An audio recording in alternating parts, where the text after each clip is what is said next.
السلام علیکم ورحمۃ اللہ وبرکاتہ۔ محترم ناظرین و ناظرات، آج سے 2 ہفتوں پہلے جب ہم اور معین بھائی آپ کے ساتھ تھے، یہ بات کہی گئی تھی کہ اب انشاءاللہ العزیز سورہ یوسف کا سلسلہ وار درس ہمارے تھرسڈے تفسیر کے ان پروگرامز میں آئے گا، اور الحمدللہ پچھلے جمعرات آپ نے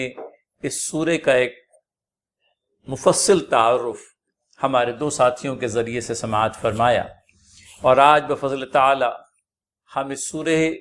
کی آیت بآیت تشریح کی طرف بڑھنے والے ہیں۔ مولانا عبدالستار ندوی اس وقت ہمارے ساتھ ہیں، اور ہم ان سے درخواست کریں گے کہ سورہ یوسف کی پہلی 6 آیات جن پر پہلا رکوع مشتمل ہے، ان 6 آیات کی وہ تلاوت فرمائیں اور پھر ترجمے کا حق بھی ادا کریں، پھر انشاءاللہ العزیز ہم آیت بآیت تشریح کی طرف بڑھیں گے۔ تو مولانا سورہ یوسف آیات نمبر 1 تا 6، رکوع نمبر 1، اور یہ قرآن کریم کی 12ویں سورہ۔ ناظرین، ہماری ایک کوشش یہ بھی ہو کہ کم از کم ابتدائی سورتوں کی ترتیب ہم لوگوں کو یاد رہے اور نام بھی یاد رہے، تو کوشش کریں اس بات کی۔ سورہ ہود معلوم ہوتا ہے اس سے پہلے ہے، 11 نمبر کی سورہ ہود، 10 نمبر کی سورہ یونس، تو یونس، ہود اور پھر یوسف علیہ السلام، اس طرح سے، اور یوسف علیہ السلام کے بعد میں 13 رعد آئے گی، اور اس کے بعد میں غالباً ابراہیم جی۔ تو تھوڑی سی کوشش اگر ہماری ہوگی تو اللہ تعالیٰ کے فضل سے ہم لوگ سورتوں کی ترتیب اور ان کے ناموں کو بھی یاد کر پائیں گے۔ تو ہم نے ایک ہلکا سا اشارہ کیا ہے، خود بھی کوشش کی ہے کہ یاد کر لیں سورتوں کے ترتیب وار ناموں کو۔ اللہ تعالی ہمیں اس کی توفیق دے۔ قرآن کا علم ہے، اور جو بھی علم اس کتاب کا ہم لوگ حاصل کریں ہمارے لیے فائدے کا ہی باعث ہوگا۔ مولانا تلاوت فرمائیں انشاءاللہ، اور ہم آگے کو بڑھتے ہیں۔ اعوذ باللہ من الشیطان الرجیم، بسم اللہ الرحمن الرحیم، الف لام را، تلک آیات الکتاب المبین، انا انزلناه قرآنا عربیا لعلکم تعقلون، نحن نقص عليك أحسن القصص بما أوحينا إليك هذا القرآن وإن كنت من قبله لمن الغافلين، إذ قال يوسف لأبيه يا أبت رأيت 11 كوكبا والشمس والقمر رأيتهم لي ساجدين، قال يا بني لا تقصص رؤياك على إخوتك فيكيدوا لك كيدا، إن الشيطان للإنسان عدو مبين، وكذلك يجتبيك ربك ويعلمك من تأويل الأحاديث ويتم نعمته عليك وعلى آل يعقوب كما أتمها على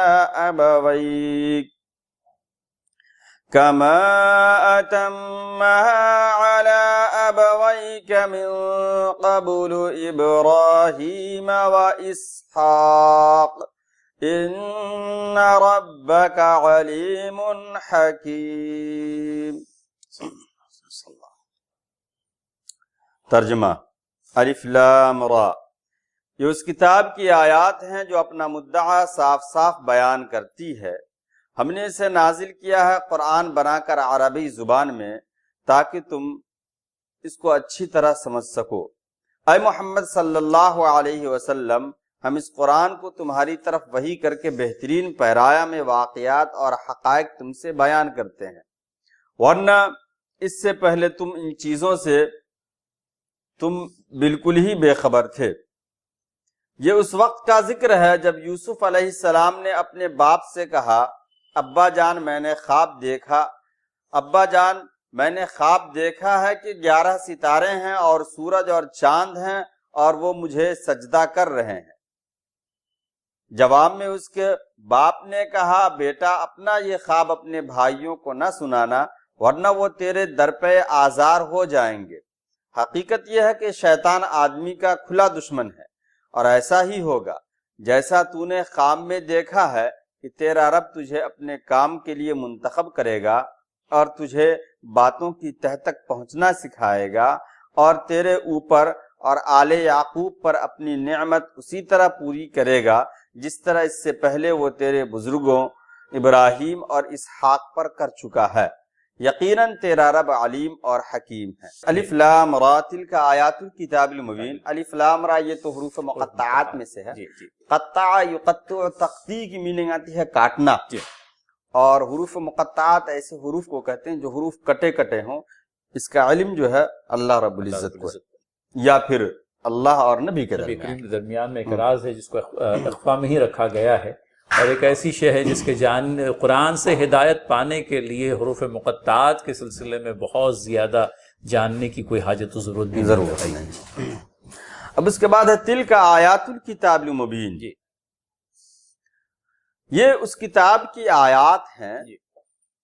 جو اپنا مدعا صاف صاف بیان کرتی۔ کتاب سے مراد قرآن کریم ہے، اور اگر کتاب سے مراد یہ سورت لیتے ہیں تو بھی کوئی بات نہیں ہے، اس لیے کہ بسا اوقات قرآن کی بعض سورتوں کو یا پاروں کو بھی قرآن کہہ دیتے ہیں لوگ۔ اور ابان یبین و ابان کی میننگ آتی ہے وضاحت کے ساتھ بیان کرنا، یعنی یہ آیات جو ہے، یہ جو بیان کی جا رہی ہے، یہ ایسی کتاب کی آیات ہیں جو اپنے مدعا کو اور جو چیز بیان کی جاتی ہے اس کو بالکل صاف صاف کھول کر کے بیان کر دیتی ہے۔ گویا کہ غیر مبہم ہیں، اپنے آپ میں صریح ہیں، اور اپنے آپ میں بالکل مترشح ہیں۔ تو آیات قرآنی اور کتاب اللہ کا یہ یوں کہہ لیجئے کہ مخصوص خصوصیت ہے کہ کتاب اللہ نے کسی بات کو مبہم نہیں رکھا، بلکہ ہر ایک بات کو واضح انداز میں بیان کیا۔ کتاب المبین کے الفاظ جو ہیں یہاں پر آئے ہیں مولانا، اور پھر اس کے بعد میں یہ کتاب مبارکہ اللہ تعالیٰ نے عربی زبان میں نازل کی، تو یہ چیز ہم لوگوں کو آگے کی آیت کے اندر میں مل رہی ہے، آیت نمبر 2 میں، کہ ہم نے اسے نازل کیا ہے قرآن بنا کر عربی زبان میں تاکہ تم اہل عرب اس کو اچھی طرح سمجھ سکو۔ تو عربی زبان میں نازل کرنے کی ایک وجہ تو آیت میں خود موجود ہے کہ تم اہل عرب اس سے اچھی طرح سمجھ سکو۔ اولین مخاطبین قرآن کے جو ہیں وہ افراد تھے جن کی اپنی زبان عربی تھی، اور ظاہر سی بات ہے کہ ان لوگوں کو سمجھانے کے لیے کتاب کا عربی زبان میں نازل ہونا یہ اپنے آپ میں ایک فطری ضرورت تھی کہ کتاب اگر سمجھ لیجئے عرب کے لوگوں کے درمیان میں نازل کی جا رہی ہے اور کسی اور زبان میں نازل کی جاتی ہے تو یہ تو اپنے آپ میں غیر فطری بات ہوتی۔ اور قرآن نے انسان کی فطرت کا، انسان کے اپنے ماحول کا، انسان کی اپنی زبان کا، خاص کر کے ان لوگوں کا جن میں اولین طور پر مطلب قرآن کا نزول ہوا جن لوگوں میں، ان کی زبان کی رعایت کرتے ہوئے کتاب عربی زبان کے اندر میں۔ مولانا اس ضمن میں کچھ اور تشریحی نکات بھی ہیں۔ فیصل بھائی اس میں ایک بات یہ سمجھنے کی ہے کہ یہ اہل عرب جن پہ قرآن نازل ہو رہا تھا، صرف قرآن کا نزول اس لیے نہیں ہو رہا تھا کہ وہ اس پر عمل کریں اور نجات پا جائیں، ایمان لائیں، بلکہ ان کو گویا کہ ایک امانت دار بنایا گیا تھا۔ یعنی جی مولانا آپ بات مکمل کر لیں۔ یعنی ان کو امانت دار بنایا گیا تھا کہ یہ قرآن جو ہے ساری دنیا تک پہنچانا ہے، بالکل، اور جس کو کوئی پیغام دیا جائے تو اس پیغام کا اسے سمجھنا ضروری ہوتا ہے۔ اگر وہ خود ہی نہیں سمجھ پائے تو دوسروں کو کیا سمجھا پائے گا؟ بہت صحیح مولانا۔ اور اس لیے ان کی مادری زبان میں قرآن کا نزول ہوا، اور پھر قرآن کا جو اعجاز ہے اور اسی طرح سے قرآن کے اندر میں جو باتیں بیان ہوئی ہے ان کو سمجھنے کے لیے بھی ضروری تھا کہ وہ عربی زبان میں ہوتا، اور سننے والے چونکہ عرب تھے لہٰذا اس کتاب کو عربی زبان میں نازل کیا گیا۔ ناظرین یہ بات ہم لوگوں کو اس سورہ کی دوسری آیت میں ملتی ہے۔ فیصل بھائی اس میں دیکھیے لفظ عرب جو ہے عین را با، جی عرب جو روٹ ورڈ ہے، جی، تو عرب کی میننگ ہی آتی ہے کھل کر کے بیان کرنا۔ اچھا، اس کا مطلب ہی کھل کر کے بیان ہاں کرنا ہاں، ہوتا ہے۔ اس لیے حدیث شریف میں ہے الثیب تعرب عن نفسها یا تعرب نفسها، یعنی جو عورت دوسری شادی کے لیے نکاح کر رہی ہو جی تو اس کے لیے ضروری ہے کہ اپنا قبول کا جو ہے لفظ قبول کو اپنی زبان سے اس کا اظہار کرے۔ اچھا، تو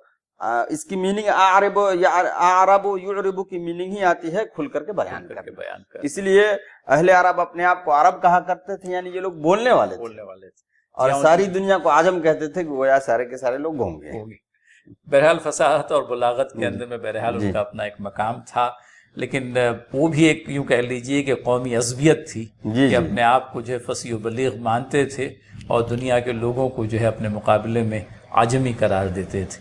تو بہر صورت مولانا یہ لائٹر وین پر ہماری یہ آخر کی بھی کچھ باتیں آ گئی، لیکن اصل مدعا جو آپ نے بیان کیا وہ یہی کہ تم اس کتاب کو اچھی طرح سمجھ سکو، کہ تم اگر اس کو اچھی طرح سمجھ لو گے تو دنیا والوں کو سمجھا سکو گے۔ پھر اس کے بعد میں مولانا احسن القصص کی طرف آتے ہوئے، نحن نقص علیک احسن القصص جی بما اوحینا الیک ھذا القرآن، کہ ہم بیان کریں گے آپ کے اوپر احسن القصص کو، جی اس قرآن کی نزول کے ذریعے، اس قرآن کو آپ کے وحی کے ذریعے آپ پر نازل کر کے۔ جی تو قصہ یا قصوں کی میننگ آتی ہے بیان کرنا، جی، اور قصہ کی اصل میننگ آتی ہے نقش قدم پر چلنا۔ اچھا، موسیٰ علیہ السلام جی جب وہ آگے چلے گئے یوشع بن نون کو لے کر کے، اور کہا مچھلی نکالو، جی ناشتے کے لیے بھوک لگی ہے، جی جب انہوں نے کہا کہ مچھلی تو پھر بھول گئے راستے ہی میں، جی، وہیں جہاں آرام کیے تھے، تو اس وقت جو اللہ تعالیٰ نے استعمال کیا ہے وہ مطلب فرتدا قصص، فرتدا علی آثارہما قصصا، تو وہ لوگ اپنے نقش قدم پر بہو لوٹتے ہیں۔ تو قصص کو، قصے کو قصص اسی لیے کہتے ہیں کہ جو چیز پہلے ہو چکی ہوتی ہے ٹھیک اسی طرح بیان کیا جائے۔ تو یہاں پر نقصو کہنا کافی تھا، جی، نقصو کے اندر نحنو خود ہی محذوف ہے، ہم بیان کرتے ہیں، لیکن تاکید کے لیے اللہ نے نحنو کا لفظ الگ سے لایا۔ مولانا اب ساتھ میں لیکن یہ بھی بات آئی ہے کہ ہم احسن القصص بیان جی جی جی، تو یوسف علیہ السلام کے قصے کو احسن القصص کا جو صیغہ استعمال کیا گیا ہے، یا جو اصطلاح استعمال کی گئی ہے، سپرلیٹو، مطلب اپنے آپ میں ایک ایسا قصہ جو بہترین ہے۔ میں سمجھتا ہوں اس ضمن میں بھی تفسیر مظہری کے اندر میں آپ نے بتایا تھا کہ کوئی بات لکھی ہوئی ہے کہ اپنے آپ میں ایک بہترین قصہ ہے۔ جی جی، تو ناظرین کچھ باتیں اس سورہ کے سلسلے میں اگر ہم پوری سورہ پر ایک نگاہ ڈالیں تو پتہ چلتا ہے کہ انسانی فطرت کی جتنی بھی خوبیاں اور اچھائیاں ہیں، تمام کا تو نہیں لیکن بیشتر خوبیوں کا یہاں پر احاطہ کیا گیا ہے۔ ہم اس قصے کو شروع سے لے کر کے آخر تک دیکھیں تو پتہ چلتا ہے کہ انسانی فطرت کی بہت جو خوبیاں ہیں ان خوبیوں کا جا بجا ہم لوگوں کو اظہار نظر آتا ہے۔ مثال کے طور پر یہ لے لیجئے کہ درگزر کا معاملہ، انسان کے اندر میں فطری طور پر اس کی جو احسن طبیعت ہے یہ چاہتی ہے کہ جس طرح اللہ تعالیٰ اس کے تعلق سے غفور و رحیم واقع ہوا ہے، درگزر کرنے والا واقع ہوا ہے، وہ بھی بندگان خدا کے ساتھ میں عفو و درگزر کا معاملہ کرے۔ اور یہ بات ہم لوگوں کو اس سورہ کے اندر میں ملتی ہے کہ یوسف علیہ السلام نے اپنے بھائیوں کی زیادتیوں کے باوجود بھی ان کے ساتھ میں درگزر سے کام لیا تھا۔ حضرت یعقوب علیہ السلام کا جو اسوہ ہم لوگوں کو ملتا ہے، کہنے کے لیے بھائیوں نے بات بنائی کہ یوسف کو بھیڑیا کھا گیا، اور یعقوب علیہ السلام کو ان کی بات کا یقین نہیں آ رہا تھا۔ کتاب مبارکہ کے اندر میں بھی یہ بات آتی ہے کہ تم نے ضرور کوئی بات بنائی، لیکن صبر جمیل یہ پھر انسانی فطرت کا ایک ایسا خاصہ جس کا کہ تقاضا کیا جاتا ہے کہ جب بھی ٹیسٹنگ ٹائمز آئیں ہماری قوت برداشت جواب نہ دے جائے بلکہ ہم صبر و تحمل سے کام لیں، جیسا کہ یعقوب علیہ السلام نے اپنے پیارے بیٹے کو کھویا سمجھے کہ ان بچوں نے کچھ نہ کچھ زیادتی ضرور کی ہے لیکن صبر و تحمل کا مظاہرہ کیا۔ آپ دیکھیں گے جا بجا پھر حضرت یوسف علیہ السلام کی حسن تدبیر، 5 سال پیداوار کی فراوانی رہی، معاف کیجیے گا 7 سال، اور اس کے بعد کے 7 سال قحط سالی والے، اور یوسف علیہ السلام کی بفضل تعالی حسن تدبیر کے نتیجے میں قحط والے 7 سالوں کے اندر میں بھی مصر کے باشندگان کو ان کی خوراک، ان کا اناج مہیا ہوتا رہا۔ تو جا بجا اب اس سورہ پر ایک نگاہ ڈالی جائے تو پتہ چلتا ہے کہ فطرت انسانی کی جو خوبیاں ہیں، فطرت انسانی کے جو اچھے پہلو ہیں، وہ پہلو جا بجا ہم کو نظر آتے ہیں۔ ایک چیز اور بھی یاد آ گئی کہ دعوت گناہ کے مقابلے کے اندر میں ثابت قدمی، دعوت گناہ کے مقابلے میں ثابت قدمی، یہ بھی انسانی فطرت کا عین تقاضا ہے، جبکہ تمام رکاوٹیں معدوم تھی بلکہ راہ ہموار کر دی گئی تھی۔ اور وہاں پر یوسف علیہ السلام کا وہ اسوہ کہ آپ نے عزیز مصر کی بیوی کی دعوت گناہ کو جس طرح سے ٹھکرایا اور اپنے دامن عصمت کو کس طرح سے محفوظ رکھا۔ واللہ عالم بالصواب۔ لیکن قصے کے بہترین ہونے کی بیشتر علامات اور بیشتر دلائل ہمیں پوری سورہ کے اندر میں جا بجا نظر آتے ہیں۔ اللہ تعالیٰ نے اگر اس قصے کو احسن القصص کہا ہے اپنی کتاب میں تو ظاہر سی بات ہے اس پر غور و تدبر ہونا چاہیے کہ مولانا یہ جو اصطلاح ہے یہ اسی قصے کے لیے خاص طور پر سورہ یوسف کے اندر میں بیان ہوئی ہے، حالانکہ دیگر انبیاء علیہ السلام کے قصائص بھی قرآن کریم کے اندر میں موجود ہیں۔ فیصل بھائی، اس میں ایک بات اور یہ دیکھنے کی ہے کہ جن ایام میں نبی اکرم صلی اللہ علیہ وسلم کے خون کی پیاسے ہو گئے تھے ان کے اپنے خانوادے کے لوگ، بلکہ آپ صلی اللہ علیہ وسلم کی ہجرت سے پہلے لوگوں نے یہ بھی ارادہ کر لیا تھا کہ نعوذ باللہ رسول پاک صلی اللہ علیہ وسلم کا قلع کما کر دیا جائے، خاتمہ ہی کر دیا جائے۔ ہو بہو یہی صورتحال حضرت یوسف علیہ السلام کے اپنے ہی مطلب یہ ہے کہ بھائیوں نے، سوتیلے بھائی ہی سے لیکن بھائیوں نے ان کے خون کے پیاسے ہو گئے، ان کے قتل کے در پہ ہو گئے۔ تو گویا کہ یہ بھی ایک حساب سے ایک مماثلت ہے جو ان دو واقعات کے اندر میں ہم لوگوں کو ملتی ہے۔ لیکن مولانا دونوں کی جو وجوہات نظر آتی ہے، حسد تو بہرحال ایک کامن وجہ ہے جو حضرت یوسف علیہ السلام کے بھائیوں میں حسد کا مادہ، اور مشرکین مکہ کے سرداروں کے اندر میں بھی حسد تو بہرحال نبی صلی اللہ علیہ وسلم کے ساتھ تھا ہی۔ یہ اور بات ہے کہ وہ اپنے نظام شرک کو، نبی کریم صلی اللہ علیہ وسلم کو اپنے نظام شرک کے لیے ایک بڑا خطرہ بھی محسوس کرتے تھے۔ ایک بار اور اس میں کہ احسن یحسن احسان کی میننگ آتی ہے احسان کرنا، اور احسان تو معلوم ہی ہے کہ عبادت میں احسان بہت ہی بلند مقام کو پہنچنے کو کہتے ہیں، اور عدل میں اور احسان میں فرق یہ ہے کہ دوسرے کو حق کو مکمل دینا اور اپنے حق کو مکمل لینا، یہ عدل ہے۔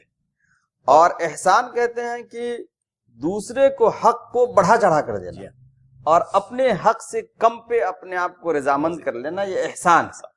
اور جو آپ نے کچھ علامات بتائے اس سے یہ صاف معلوم ہوتا ہے کہ حضرت یوسف علیہ السلام کا معاملہ بدلہ نہیں لیا انہوں نے، بھائیوں کو معاف کر دیا۔ حضرت یعقوب علیہ السلام کو ان کی غلطیوں کا احساس ہوتے ہوئے بھی حضرت یعقوب علیہ السلام نے ان کو کوئی سزائیں نہیں دی اور معاف کر دیا، صبر جمیل اختیار کیا۔ تو گویا کہ احسن القصص ہونے بالکل چند وجوہات میں سے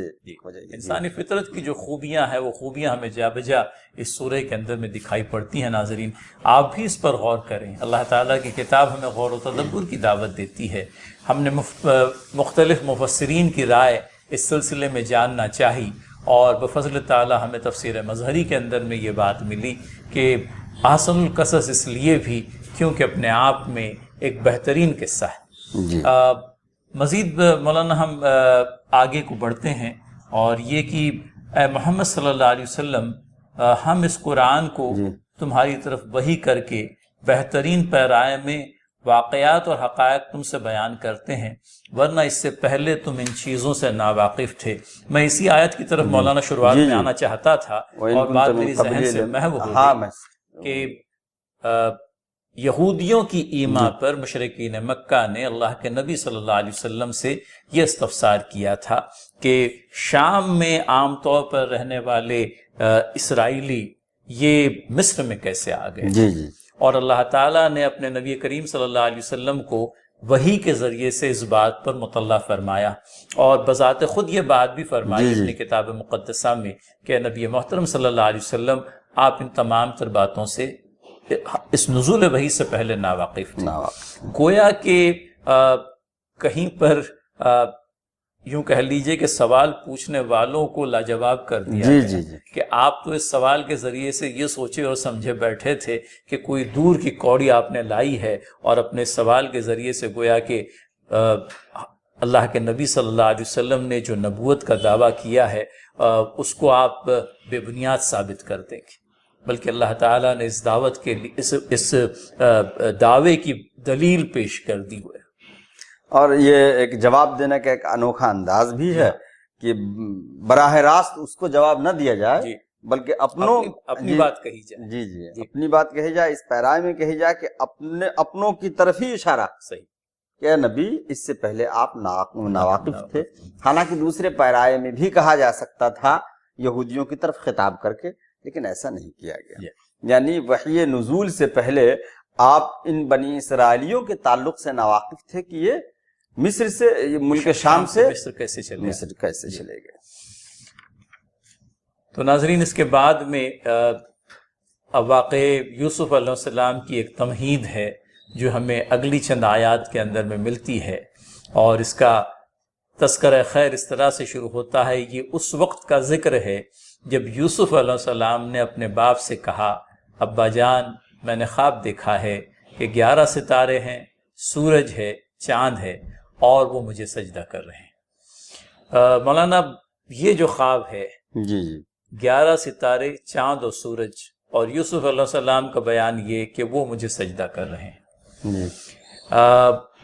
کون ہے سورج، کون چاند ہے، اور ستارے کون ہیں؟ تفسیر کے اندر میں یہ بات ہمارے پڑھنے میں آئی کہ سورج سے مراد بذات خود حضرت یعقوب علیہ السلام ہیں، چاند سے مراد ان کی اہلیہ ہیں، اور 11 ستارے سے مراد حضرت یوسف علیہ السلام کے 11 بھائی ہیں، اور یہ سب سجدہ کر رہے ہیں، اس طرح کی بات آ رہی ہے۔ اس میں ایک بات یہ ہے کہ آپ نے جو بتایا قمر، یعنی چاند سے مراد حضرت یعقوب علیہ السلام کی اہلیہ محترمہ تھی، تو یہ اہلیہ وہ اہلیہ نہیں ہے جو حضرت یوسف علیہ السلام کی والدہ تھی۔ والدہ حضرت یوسف علیہ السلام کی والدہ فوت ہو چکی تھی۔ یہ ان 10 بھائیوں کی والدہ تھی، بنیامین کو چھوڑ کر کے جو باقی بھائی تھے۔ تو حضرت یعقوب علیہ السلام نے کہا، قال یا بنی لا تقصص رؤیاک علی اخوتک فیکیدوا لک کیدا، کہ میرے پیارے بیٹے اپنے خواب کو اپنے بھائیوں کے پاس مت بیان کرو، فیکیدوا لک کیدا، تو وہ تمہارے لیے چال چلنے لگیں گے، سازشیں رچنے لگیں گے۔ اور یہ کہ شیطان جو ہے انسان کا کھلا ہوا دشمن ہے۔ یہ حضرات انبیاء علیہ السلام کا یوں کہہ لیجئے کہ اعجاز ہوتا ہے، ان کے بلندی کردار ہوتی ہے کہ غلطی تو ہوتی ہے انسان سے، لیکن یہ غلطی انسان بذات خود مطلب یہ ہے کہ شیطان سے یوں کہہ لیجئے کہ منسوب کر دیا جاتا ہے، یعنی شیطان بسا اوقات بلکہ اکثر ایسا ہوتا ہے کہ سازشوں کو شیطان انسانوں کے سامنے خوشنما بنا کر کے پیش کرتا ہے، اور لوگ اس خوشنمائی پر فریفتہ ہو جاتے ہیں اور اس عمل غلط کو اپنے لیے اختیار کر بیٹھتے ہیں۔ اسی لیے کہا گیا کہ شیطان انسان کا کھلا ہوا دشمن۔ ایک بات اور فیصل بھائی اس میں یہ سمجھ میں آ رہی ہے کہ اگر کسی کو یہ اندازہ ہو کہ کسی سے نقصان پہنچنے والا تو اس کے نقصان پہنچنے والے انسان کی امید جس کے تعلق سے یہ ہے کہ نقصان اس کو پہنچ سکتا ہے تو کھل کر کے بیان کر دینا چاہیے، غیبت میں شمار نہیں ہوگا، جیسا کہ حضرت یعقوب علیہ السلام نے بیان کر دیا کہ واقعتاً یہ ایک ایسی بات ہے جو اگر تم اپنے بھائیوں سے بیان کرو گے تو وہ تمہارے در پہ آزار ہو جائیں گے۔ مولانا ایک بات جو جاننا تھی وہ یہ کہ آخر یہ اندیشہ کیوں کر ہوا حضرت یعقوب علیہ السلام کہ یہ خواب کا بیان اگر یوسف علیہ السلام اپنے بھائیوں سے کر دیتے ہیں تو وہ ان کے در پہ آزار ہو جائیں گے؟ اس میں کئی باتیں ہیں۔ ایک تو یہ ہے کہ حضرت یوسف علیہ السلام سلیم الطبع تھے بچپنی سے، سلیم الطبع ہونے کی وجہ سے وہ منظور نظر بھی تھے والد محترم کے، اس لیے ان لوگوں کے دل میں کچھ خلش بھی تھی۔ اس سے ایک اندازہ یہ بھی ہوتا ہے کہ انبیاء کی نسل سے ہونے کے باوجود بھی انسان کے دل میں حسد ہو سکتی ہے۔ آپ نے سوال کیا یہ کہ یہ بات، یہ خطرہ کیوں ان کے اس میں ہوا، تو پہلی بات تو یہ ہے کہ حضرت یوسف علیہ السلام کے جو حضرت یوسف علیہ السلام کا جو خواب تھا وہ ایسا خواب تھا جو اتنا اوپن خواب تھا کہ کسی عام انسان بھی اگر سن لے تو اسے یہ اندازہ ہو جائے کہ سورج اور چاند کا سجدے کرنا یہ اس کے علو مرتبت کی نشانی اور علامت ہے، یہ آج نکل بادشاہ بن سکتا ہے، یہ عام فہم انسان بھی سمجھ سکتا ہے۔ دوسری بات یہ ہے کہ یہ خانوادہ نبوت سے تھی، ان کو تو اندازہ ہوتا ہی، اس لیے حضرت یعقوب علیہ السلام کو یہ یقین ہو گیا کہ ان کے بھائی بھی خواب کی تعبیر سمجھ سکتے ہیں، اگر خواب کی تعبیر نہیں تو کم سے کم اس کے آس پاس تو سمجھ ہی جائے۔ اور گویا کہ اسی وجہ سے معلوم ہوتا ہے ناظرین کہ یعقوب علیہ السلام کو یہ اندیشہ ہوا کہ اگر یہ خواب یوسف علیہ السلام اپنے بھائیوں کو بیان کر دیں گے تو پھر بھائی جو ہے آپ کے دشمن ہو جائیں گے، آپ کے در پہ آزار ہو جائیں گے، کیونکہ خواب کے اندر میں ہی ایک ایسی شہادت موجود ہے جو حضرت یوسف علیہ السلام کے علو مرتبت ہونے کی، آپ کے بلند مرتبہ ہو جانے کی دلیل اپنے آپ پہ ہے، کیونکہ ظاہر سی بات ہے کسی انسان کو سورج اور چاند اور 11 ستاروں میں سجدہ کرنا یہ اس بات کی طرف اشارہ کرتا ہے کہ یہ شخص اپنی حیات میں کوئی بلند مرتبے پہ پہنچنے والا ہے۔ اور یہ بھی بات ہم لوگوں کو نہیں بھولنا چاہیے کہ بقیہ 11 بھائی بہرحال حضرت یوسف علیہ السلام سے ان کے تعلقات جیسے کچھ رہے ہوں لیکن وہ خانوادہ نبوت سے متعلق تھے، اور ان کو بھی یہ بات بھانپ لینے میں دیر نہیں لگتی، پہلے ہی سے کچھ نہ کچھ رقابت، اور پھر اس کے بعد میں علو مرتبت والی بات، اور یوسف علیہ السلام سے جو رقابت چلی آئی ہے، یوں کہہ لیجئے کہ جلی پر تیل چھڑکنے والا معاملہ ہو جاتا۔ تو یہ انتباہ دیا حضرت یعقوب علیہ السلام نے یوسف علیہ السلام کو کہ اپنے اس خواب کو اپنے بھائیوں سے بیان نہ کریں، اور یہ بھی کہا کہ حسد و رقابت در حقیقت شیطان کی طرف سے ہے کہ وہ انسان کی طرف کر دیتا ہے، اور اسی کی بنا پر شیطان کو انہوں نے انسان کا کھلا ہوا دشمن قرار دیا۔ اس میں ایک بات اور یہ سمجھ میں بات آتی ہے کہ ان آیات سے، یا بلکہ اس آیت سے یہ بات سمجھ میں آتی ہے کہ کبھی کبھی ہمارے درمیان اگر ایسے افراد ہیں جو ہماری نعمتوں کو دیکھ کر کے حسد کر سکتے ہیں تو ان سے اپنی نعمتوں کو چھپانا چاہیے۔ اور ایک روایت بھی ہے، استعینوا علی انجاح الحوائج بالکتمان فإن لكل ذی نعمت محسود، کہ کامیابیوں پر حصول پانے پہ، یعنی اپنی ضرورتوں کے پوری ہونے کے تعلق سے اس کو چھپاؤ، اپنی نعمتوں کو چھپاؤ، اس لیے کہ ہر صاحب نعمت کا کوئی نہ کوئی حسد کرنے والا ہوتا ہے۔ یہ حدیث شریف میں بھی ہے کہ اپنی نعمتوں کے تعلق سے اگر یہ معلوم ہو جائے کہ حسد کرنے والے افراد ہیں تو ان کو چھپانا چاہیے۔ اور پھر خواب کی جہاں تک بات آئی تو انبیاء کرام کے جو خواب ہوتے ہیں وہی ہوتے صحیح، اور عام انسانوں کو جو خواب آتے ہیں نبوت کا 46واں حصہ ہے۔ خواب کی 3 قسمیں ہیں، ایک یہ ہے تبشیر من اللہ، تحذیر من الشیاطین، خیالات انسانی۔ تبشیر من اللہ یعنی کچھ ایسے خواب جو اللہ کی طرف سے بشارت ہو، جس کو سننے کے بعد خوشی ہو، یا جو چیز ہم نے خواب میں رات میں دیکھا وہی چیز سامنے کل ہو کر کے آ رہی ہے، تو ہمارے صفائی قلب اور دل کے شفاف ہونے کی علامت ہے۔ ماشاءاللہ۔ اور کچھ خواب ایسے ہوتے ہیں جس کے دیکھنے کے بعد انسان غمزدہ ہو جاتا ہے، تو اس کے تعلق سے حدیث میں ہے کہ ایسا خواب دیکھنے کے بعد نماز شروع کر دو، یعنی اٹھنے کے بعد یا اسی وقت نماز میں لگ جاؤ تاکہ اس خواب کا اثر زائل ہو جائے۔ اور تیسری قسم ہے خیالات انسانی، جو کچھ انسان دن میں دیکھتا ہے وہ راتوں میں خواب میں آ جاتی ہے، تو اس کا کوئی مطلب نہیں ہے۔ تو اس طریقے سے خواب کی قسمیں ہیں، اور نبی کے پاس جو نبی کو جو خواب میں دیکھتے ہیں گویا کہ وحی کے مرتبے، گویا کہ اللہ تعالیٰ کی طرف سے ایک اشارہ ہوتا ہے۔ ہمیں خواب کے ذریعے سے یاد آیا کہ عنقریب ابراہیم علیہ السلام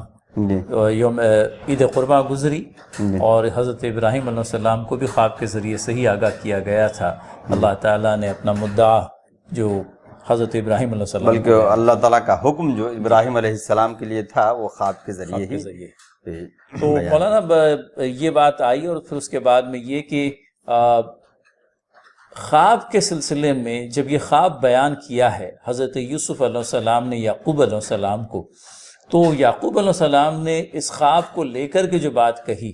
کہ ایسا ہی ہوگا جیسا تم نے خواب میں دیکھا ہے، تیرا رب تجھے اپنے کام کے لیے منتخب کرے گا، تجھے باتوں کی تہ تک پہنچانا سکھائے گا، تیرے اوپر اور آل یعقوب پر اپنی نعمت اسی طرح پوری کرے گا جس طرح اس سے پہلے وہ تیرے بزرگوں ابراہیم اور اسحاق علیہم السلام پر کر چکا ہے، یقیناً تیرا رب علیم و حکیم ہے۔ تو مولانا یہ بات خواب کے سلسلے میں دیکھیے، ہم اگر سمجھ لیجئے ایک ایک جز کو لے کر کے چلے آگے، تیرا رب تجھے اپنے کام کے لیے منتخب کرے گا۔ جی، اجتبا یجتبی، اجتبا کی میننگ آتی ہے چننا، اس لیے نبی پاک صلی اللہ علیہ وسلم کو ہم کہا کرتے ہیں مجتبا، یعنی منتخب کیے، ہاں، برگزیدہ۔ جی، یجتبی کا رب کا، تیرا رب تمہیں چن لے گا۔ حضرت یعقوب علیہ السلام نے گویا حضرت یوسف علیہ السلام کو یہ صاف اشارہ دے دیا کہ آپ نبی بنائے جانے والے ہیں، اس لیے کہ مجتبی ہونا بہرحال اللہ تعالیٰ کا انتخاب ہے اپنے نبی کے لیے۔ اور اس کے بعد حضرت یعقوب علیہ السلام نے یہ بھی پیشن گوئی کی کہ وَيُعَلِّمُكَ مِن تَأْوِيلِ الْأَحَادِيثِ،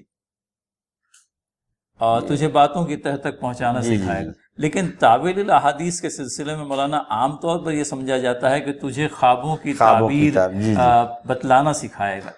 لیکن کیا یہ بات اسی حد تک محدود ہے کہ نہیں جی، یہ احادیث خواب کو نہیں کہتے ہیں بلکہ باتوں کو کہتے ہیں، یعنی جو امور گنجلک ہیں یا پیچیدہ امور ہیں جن کا سمجھنا عام لوگوں کے بس کا نہیں ہے،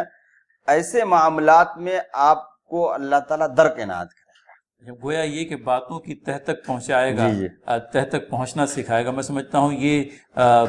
قرآنی آیت کے ترجمے کا حق ادا ہوتا دکھائی دے رہا ہے۔ یہ تعویل جو ہے فیصل بھائی، یہ اول سے بنا ہے، الف واو لام اول شروع کو کہتے ہیں، یعنی اول یؤول تعویل، یعنی کسی بھی چیز کی انتہا اور ابتدا دونوں کی کڑیوں کو ملا کر کے سمجھنا۔ ماشاءاللہ، تو یہ ہے کہ بات کا ظاہری رخ کیا ہے وہ بھی، اور بات کا باطن کیا ہے اس سے بھی اللہ تعالیٰ جو ہے اور گویا کہ خواب جو ہے اسی کا ایک حصہ ہوتا ہے۔ صحیح، خواب جو ہے وہ ظاہر اور باطن میں بہت بعد لگتا ہے، جیسے کہ حضرت یوسف علیہ السلام نے دیکھا موٹی گائے پتلی گائے اور اس سے کیا سے کیا بات نکالا۔ لیکن بہرحال وہ جو وہ نہ صرف یہ کہ خواب کی تعبیر ہوئی بلکہ بات کی تہ کو اللہ تعالیٰ نے ان کو پہنچایا، اور پھر وہ جو حسن تدبیر اختیار کی ہے یوسف علیہ السلام نے اہل مصر کے لیے، یوں کہہ لیجئے کہ وہ سب سے بڑھ کر مفید ثابت ہوئی، بلکہ اہل مصر ہی نہیں، آس پاس کے رہنے والے بھی، کیونکہ یہ جو بھائی صاحبان تھے یہ مصر کے علاوہ یہ تو شام سے جایا کرتے تھے اور وہاں سے اپنا اناج لے کر کے لوٹتے تھے، تو نہ صرف مصر والوں کا فائدہ ہوا بلکہ آس پاس کے ملکوں کا بھی فائدہ ہوا۔ مولانا یہ بات اور بھی آئی کہ تیرے اوپر آل یعقوب پر اپنی نعمت اسی طرح پوری کرے گا جس طرح اس سے پہلے وہ تیرے بزرگوں ابراہیم اور اسحاق علیہ السلام پر کر چکا ہے۔ تو یہ نعمت کی تکمیل والی بات جو آئی ہے، یعقوب علیہ السلام نے یوسف علیہ السلام سے یہ بات کہی کہ اپنی نعمت اسی طرح پوری کرے گا جس طرح اس سے پہلے وہ تیرے بزرگوں ابراہیم اور اسحاق علیہ السلام پر کر چکا ہے۔ تو میں سمجھتا ہوں اس ضمن میں بھی کچھ تشریح ہو جاتی مولانا۔ یہ اتم یتم اتمام کی میننگ آتی ہے مکمل کرنا، اور نبی پاک صلی اللہ علیہ وسلم پہ جو آخری آیت بعض تفاسیر کے متعلق پتہ چلتی ہے، الیوم اکملت لکم دینکم واتممت علیکم نعمتی، وہاں بھی نعمت کے ساتھ اللہ نے اتمام کا لفظ ہی لایا، اور یہاں بھی نعمت کے ساتھ اتمام کا لفظ آیا۔ اتمام نعمت میں دنیاوی تمام نعمتیں ہو سکتی ہیں، لیکن سب سے بڑی نعمت جو ہے وہ نبوت کی نعمت، صحیح، یعنی اللہ نے نبوت سے سرفراز فرمایا ان کو، اور یہاں علیکہ کا لفظ یعنی ایک انسان کے خطاب کے لیے آتا ہے۔ اس سے صاف ظاہر ہے کہ حضرت یعقوب علیہ السلام نے یوسف علیہ السلام سے کہا کہ اللہ تعالیٰ آپ کو وہ نعمت جو سب سے عظیم ترین نعمت ہے اس سے نوازے گا۔ اور مثال کے طور پر ابراہیم علیہ السلام اور اسحاق علیہ السلام کو لایا گیا ہے جو آپ کے جد امجد تھے، ابراہیم علیہ السلام اور اسحاق علیہ السلام۔ ناظرین، یہ بات ایک مرتبہ پھر ہمارے اعادے کے لیے بیان کرتے چلیں کہ ابراہیم علیہ السلام کے دو بیٹے اسماعیل علیہ السلام اور حضرت اسحاق علیہ السلام، اور اسحاق علیہ السلام کے بیٹے یعقوب علیہ السلام جو اسرائیل کے نام سے بھی مشہور ہیں، اور انہی سے بنی اسرائیل ایک انبیاء علیہ السلام کا ایک بہت ہی وسیع تر سلسلہ جو حضرت یعقوب علیہ السلام سے چلا ہے۔ تو عام طور پر کہیں کہیں یہ غلطی ہو جاتی ہے کہ یعقوب علیہ السلام کو اسحاق علیہ السلام کے بیٹے کی حیثیت سے جاننے کی بجائے کبھی یہ مغالطہ ہونے لگتا ہے کہ حضرت ابراہیم علیہ السلام کے وہ بیٹے ہیں۔ در حقیقت وہ بیٹے نہیں ہیں، بیٹے اسحاق علیہ السلام ہے اور اسحاق علیہ السلام کے بیٹے یعقوب علیہ السلام ہے۔ تو اس حیثیت سے یعقوب علیہ السلام ابراہیم علیہ السلام کے پوتے ہو جی۔ تو یہ بات ہم لوگوں کے ذہن میں رہے، ورنہ بنی اسماعیل اور بنی اسرائیل کہیں اس طرح کا مغالطہ ہوتا ہے کہ جس طرح سے اسماعیل علیہ السلام حضرت ابراہیم علیہ السلام کے بیٹے ہیں، کہیں یعقوب علیہ السلام کو بھی ہم اسی صف میں لا کر کے نہ کھڑا کر دیں۔ یاد رکھیں قرآن کریم کے بیان کے مطابق پہلے یوسف علیہ السلام کی پیدائش اور پھر نافلہ، ہم نے مزید آپ کو نوازا۔ نفل کا لفظ اضافی طور پر آتا ہے حضرت اسحاق علیہ السلام کے ذریعے سے، یوسف علیہ السلام کے اسماعیل علیہ السلام، معاف کیجیے، اسماعیل علیہ السلام، اور اس کے بعد میں اسحاق علیہ السلام، اور اسحاق علیہ السلام کے بیٹے حضرت یعقوب، اور حضرت یعقوب سے حضرت یوسف علیہ السلام۔ تو یہ تفصیلات تھوڑی سی ہمارے ذہنوں میں بفضل تعالی محفوظ رہے۔ Let us live any confusion and let us be very clear with respect to this۔ میں سوچتا ہوں کہ تھوڑا ناظرین کے سامنے یہ آ جائے کہ وہ بنی اسرائیل، جی، بنی اسرائیل کی ابتدا کہاں سے ہوئی، جی، اور پھر بنی اسرائیل میں انبیاء جو آئے ہیں، چند ان نبیوں کے نام کا اگر ذکر ہو جائے حضرت عیسیٰ علیہ السلام تک، جی، تو کچھ اور کلیئر ہو جائے گا۔ ہاں، قرآن کریم میں ہمیں بنی اسرائیل کے مختلف انبیاء علیہم السلام کے نام ملتے ہیں۔ اب یہ کہنا تو بڑا کٹھن ہے کہ ان لوگوں کے درمیان میں آپسی تعلق کیا رہا ہے۔ چند ایک انبیاء کے علیہم السلام کے تعلق سے ہمیں صراحت ملتی ہے۔ مثال کے طور پر آپ حضرت ہارون اور حضرت موسیٰ علیہ السلام کو لے لیں، وہ دونوں جیسے یعقوب علیہ السلام، یعقوب علیہ السلام کا نام اسرائیل تھا، جی، تو ان کے خانوادے میں جو بھی وہ سب بنی اسرائیل، یہی تو یعقوب علیہ السلام کے بیٹے حضرت یوسف علیہ السلام، اور یوسف علیہ السلام کے بعد ایوب علیہ السلام آئے ہیں، لیکن ان کا کیا تعلق تھا، رشتے، یہ کہیں اس کا ذکر نہیں ہے۔ مطلب رشتہ داری کے اعتبار سے کوئی اندازہ صحیح طور پر نہیں کہا جا سکتا، لیکن وہ بنی اسرائیل سے متعلق رہے۔ اور ان کے بعد پھر شعیب علیہ السلام، جی، اور شعیب علیہ السلام کے زمانے میں حضرت موسیٰ علیہ السلام کا ذکر ہے، اس لیے کہ شعیب علیہ السلام کی صاحبزادی سے حضرت موسیٰ علیہ السلام کا نکاح ہوا، اور موسیٰ علیہ السلام کے ساتھی اور بھائی حضرت ہارون۔ تو یہ سب تھوڑا کلیئرنس اگر ذہن میں آ جائے تو پھر سمجھنے میں آسانی ہو جاتی۔ اب اس کے بعد پھر اسی میں حضرت داؤد علیہ السلام، سلیمان علیہ السلام، زکریہ علیہ السلام، جو بھی انبیاء کرام آئے ہوں، تقریباً 25 نبیوں کا ذکر قرآن کریم میں ہے، حالانکہ نبیوں کی پوری تعداد تو 1,24,000 کم و بیش ہے۔ تو گویا کہ حضرت موسیٰ علیہ السلام بنی اسرائیل سے تو ہیں، یہ سب کو معلوم ہے، لیکن حضرت ایوب علیہ السلام، زکریہ علیہ السلام، یحییٰ علیہ السلام، داؤد علیہ السلام، سلیمان علیہ السلام، سب بنی اسرائیل سے۔ اور لاسٹ بنی اسرائیل کے نبی حضرت عیسیٰ علیہ السلام۔ تو ناظرین، یہ ایک کچھ معلوماتی طور پر یہ باتیں بیان کر دی گئی۔ تھوڑا سا اضافہ یہ کرتے چلیں گے کہ زکریہ علیہ السلام کے بیٹے حضرت یحییٰ علیہ السلام، اور یہ بات تو ہمیں قرآن کریم کے اندر بذات خود ملتی ہے کہ بڑی عمر کو پہنچنے کے بعد میں حضرت مریم علیہ السلام کی کفالت حضرت زکریہ علیہ السلام کے حصے میں آئی، اور ایک ہونہار بیٹی کو، مریم علیہ السلام کو، وہ کلیسا کی خدمت کرتے ہوئے جب پاتے تو ان کے دل میں بھی یہ خواہش پیدا ہوئی مولانا، حضرت زکریہ علیہ السلام کے دل میں، کہ کاش میری اپنی بھی کوئی اولاد ہوتی۔ جی، تو اس وقت اللہ تعالیٰ نے بشارت سنائی اور یحییٰ علیہ السلام کی پیدائش ہوئی، اور زکریہ علیہ السلام کے بیٹے حضرت یحییٰ علیہ السلام۔ تو یہ چیز ہم لوگوں کو قرآن کریم سے ملتی ہے۔ مریم علیہ السلام کے بطن سے معجزاتی طور پر حضرت عیسیٰ علیہ السلام کی پیدائش، بنی اسرائیل کا یوں کہہ لیجئے کہ یہ سلسلۃ الذہب، مختلف انبیاء علیہ السلام کا بنی اسرائیل کی شاخ میں مبعوث ہونا، بہرحال اپنے آپ میں ایک اعجاز اور اپنے آپ میں اللہ تعالیٰ کی طرف سے، اور یہ شاید آخری کڑی تھی۔ تو تذکرہ خیر مولانا یہ ہو رہا تھا کہ حضرت یعقوب علیہ السلام نے اپنے بزرگوں ابراہیم اور اسحاق علیہ السلام کا تو تذکرہ کیا، حالانکہ چاہتے تو خود اپنا بھی تذکرہ کرتے۔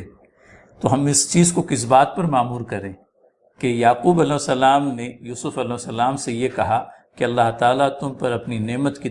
تکمیل کرے گا، اپنی نعمت کا اتمام کرے گا، جیسا تم سے پہلے حضرت ابراہیم علیہ السلام پر اور اسحاق علیہ السلام پر اس نے اپنی نعمت کا اتمام کیا تھا۔ اور اپنے آپ کو بالکل اس بات سے الگ کر لیتے ہیں. جی. تو یہ کیا وجہ ہے کہ اپنے آپ اپنا خود کا تذکرہ نہیں یہ کرتے؟ نبیوں کے تعلق سے یہ ہے کہ وہ عجز و انکساری کے بالکل پیکر ہوتے ہیں. جی. اور میں آپ اس بات کو مکمل کریں گے اس سے پہلے میں ایک بات میں بتاؤں کہ جس طریقے سے حضرت ابراہیم علیہ السلام نے ایک جگہ کہا وَإِذَا مَرِضْتُ فَهُوَ يَشْفِينِ، کہ جب میں بیمار پڑتا ہوں تو وہ شفا دیتا ہے. حالانکہ وہ یہ بھی کہہ سکتے تھے کہ وہ بیمار کرتا ہے تو وہ شفا دیتا ہے. نہیں، بلکہ بیماری کو انہوں نے اپنی طرف کر لیا اور شفا کو اللہ تعالیٰ کی طرف کیا. نبیوں کے اندر انکساری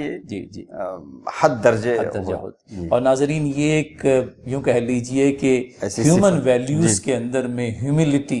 اپنے آپ میں ایک ایسی ویلیو جو اپنی مثال نہیں رکھتی. آدمی بھلے ہی کتنا ہی بڑا ہو جائے، نبیوں سے تو بڑھ کر کوئی انسان نہیں ہو سکتا. اگر انبیاء علیہ السلام نے عز و انکساری کو اپنی چادر بنایا تو ہمارے لیے بھی ضروری ہے کہ ہم اس چیز کو اختیار کریں. Down to earthiness, humility, the hallmark of the prophets of اللہ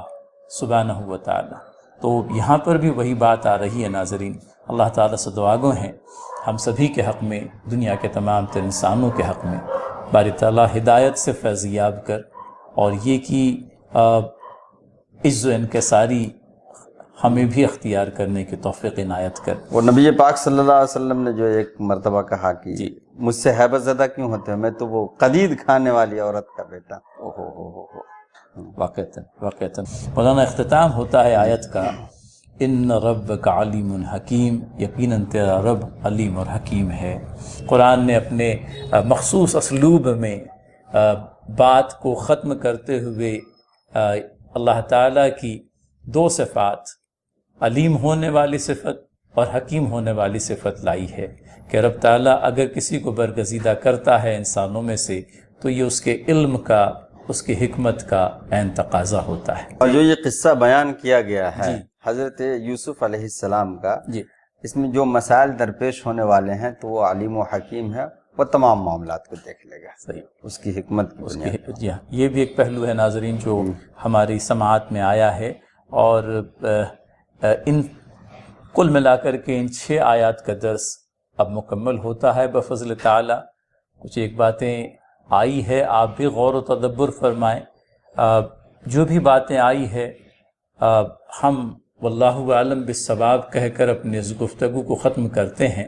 اللہ تعالیٰ بہتر جاننے والا ہے، اور اس علیم و خبیر سے، اس علیم و حکیم سے ہم اس بات کی استدعا کرتے ہیں کہ وہ ہماری مزید رہنمائی فرمائے، اپنے کتاب کو سمجھنے میں ہماری مدد و نصرت فرمائے، اور یہ کہ اس کتاب کو ہماری اپنی زندگیوں کے لیے بھی ہدایت کا باعث و ذریعہ بنا دے. ناظرین آپ شامل ہوئے ہیں آج کے اس پروگرام میں، ہم آپ کے مشکور ہیں اور آپ سے استدعا کریں گے اس پروگرام کی بھرپور تشہیر کے لیے آپ اس کی تشہیر کریں اور دیگر لوگوں تک بھی اس بات کو پہنچائیں. اللہ ہماری مدد و نصرت فرمائے. السلام علیکم ورحمۃ اللہ وبرکاتہ.